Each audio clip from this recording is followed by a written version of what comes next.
teka lang, La. Oh. La, may tanong lang ako, La. Oh. Diba, Nonya kayo? Oh. Tapos, La, ako yung kasambahay nyo. Oh. Tapos, La, diba, lakad ka na lakad? Oh. Tapos, sunod naman ako ng sunod. Oh. Diba, ang lakas matutina nito?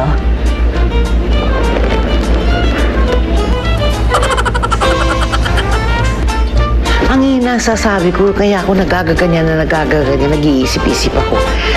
Matagal na tayo dito eh. Hindi pa tayo kilala ng mga kapitbahay natin.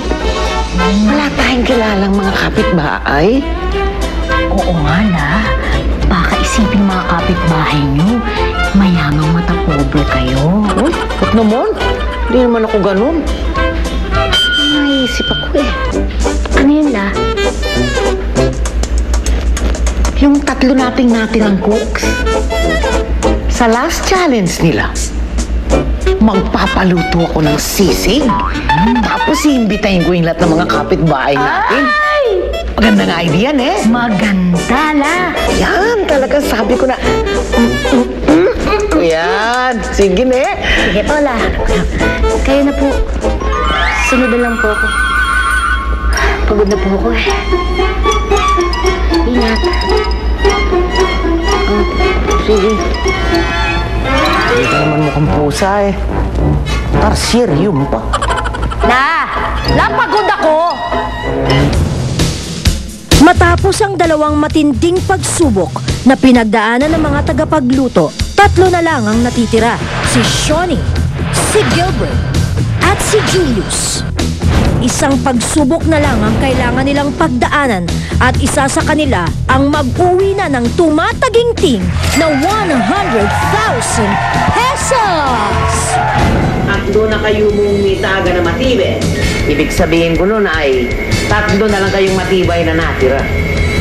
Ngayon, masusubukan na talaga kung sino ang magwawagi sa inyo sa pamamagitan ng pagluto ng tunay na sisling-sisig mayordoma. Salamat, Lola Barbie. Simple lamang ang gagawin. Kung mapapansin ninyo, mayroon kaming iilang hinandang mga sangkap at iilang gamit pangluto. Gagawa ninyo si Lola Barbie ng authentic Kapampangan sizzling sisig.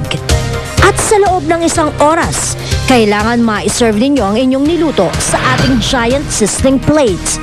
Malaki ito, kaya ibig sabihin dapat ang sino mang makakapagawa ng pinakamaraming sisig, yung tunay na sisig, dito sa Pampanga. At syempre pa, maganda ang presentasyon ang siyang magwawagi. So kung handa na kayo, ready, get set, luto!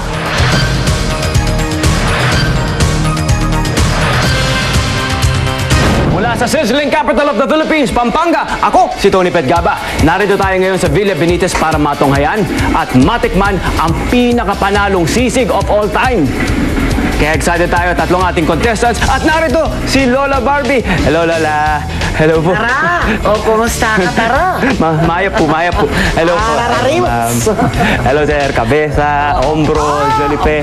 Brazilian, Portuguese, ha? Oh, wow! Biyasa ka! Lola, laki ng bahay niyo, ha? Oo, malalaki din yung mga para sa sisling-sisig. Oo nga po, talagang Hindi big naman time. pang Guinness Book of Records. Hindi naman po masyado. Abangan sa yaman ni Lola. Simula na ang pagdadad, pagtagatak ng pawis, at pagtulo ng luha. Balita ko nandito ang Sizzling Sisig Festival dito mismo sa inyong adyenda na napakalaki. Ano ba ang sikreto? Pwede ko natin sabihin? Siyempre, pag nandito ka, kailangan sa puso. Alam mo yung ginagawa mo. Ikaw, Tony Pet, ano bang gusto mo sa sisig? Nag-interview si Gilbert. Sino bang inspirasyon mo sa iyong ginagawa ngayon? Ano po yung mga anak sa kayo asawa?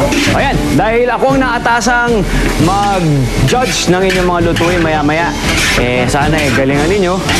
At matapos ang ilang minuto, malalaman natin kung ano ang pinakamasarap na sisig sa balat ng lupa. Napabilib ka sa mga diskarteng panalo para sa yaman ni Lola. Hatid ng new best ever Sunsilk at tied with power of safeguard.